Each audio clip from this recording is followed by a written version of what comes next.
இந்த வீடியோ கொஞ்சம் பாருங்க. இந்த வீடியோ தான் இன்ஸ்டாலே வந்து பார்த்தா சரியான வைரலா போயிட்டு இருக்கு. ரயிலில் பயணித்த வட மாநில இளைஞரை கடத்தி திருத்தணியில் வைத்து அறிவாளால் சரமாரியாக வெட்டி ரீல்ஸ் வீடியோ எடுத்த சிறுவர்களின் எல்லாருமே தெரியும் நம்ம டிஎம்கே ஆட்சி எந்த ஒரு இடத்துல போயிட்டு இருக்குன்ட்டு.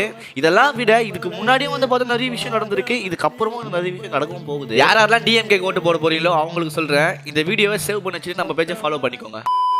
2026 டிஎம்கேக்கு ஓட்டு போற அந்த பட்டன் ஒன்று இருக்கும் பாத்தீங்களா, அந்த பட்டனை பிரஸ் பண்றதுக்கு முன்னாடி இதை மட்டும் யோசிச்சு பாருங்க. 4000 கொலை, 10,000 ரேப்பு, 80 வயசு கைவி, 3 பச்சை குழந்தைங்க, குடும்பம் போச்சு, வாய்க்கு போச்சு, ஊயல், டாஸ்மார்க், 10க்கு ஒரு 4 பேர் வந்து பாத்தீங்கன்னா மது போதையில, எப்படி கஞ்சா போதையில வந்து பாத்தீங்கன்னா தாக்கி இருக்காங்க. இதெல்லாம் மீறி டிஎம்கேக்கு தான் ஓட்டு போடுவீங்க அப்படின்னா உங்க குடும்பம் நல்லா இருக்குமா?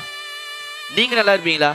உங்களை சுற்றி இருக்கவங்க நல்லா இருப்பாங்களா? இந்த பாவம் நம்மளை சும்மா விடுமா சொல்லுங்க? சாட்டை துரைமுருகன், அப்புறம் இந்த இன்ஸ்டா இன்ஃப்ளூயன்சர் சொல்லிட்டு ஒரு லூஸ் ஒன்று சுத்திட்டு இருக்கோம். அது இது போக இந்த பச்சோந்தி ஒன்று இருக்கும். அந்த பச்சோந்தி கல்யாணமே ஆகாத 2 வானவில், ஓகேவா, 2 வானவில் பிரதர்ஸ் இருப்பானுங்க. அவனுங்க என்னங்க இதை பத்தி ஏங்க சுத்தமா பேசவே இல்லை? இவனுங்க இவ்வளோ கீக்கிறானுங்களே, இப்ப இவனுங்களாம் எங்க போனானுங்க? ஏன் பேசல? இதை பத்தி ஒரு நியூஸ்ல கூட சொல்லவே இல்லைங்க. ரொம்ப கேவலமான விஷயம். அப்பனா பாத்துக்கோங்க, நம்ம டிஎம்கே ஆட்சி எந்த ஒரு லட்சத்துல இருக்குன்னு தயவு செஞ்சு சிந்திச்சு பாருங்க.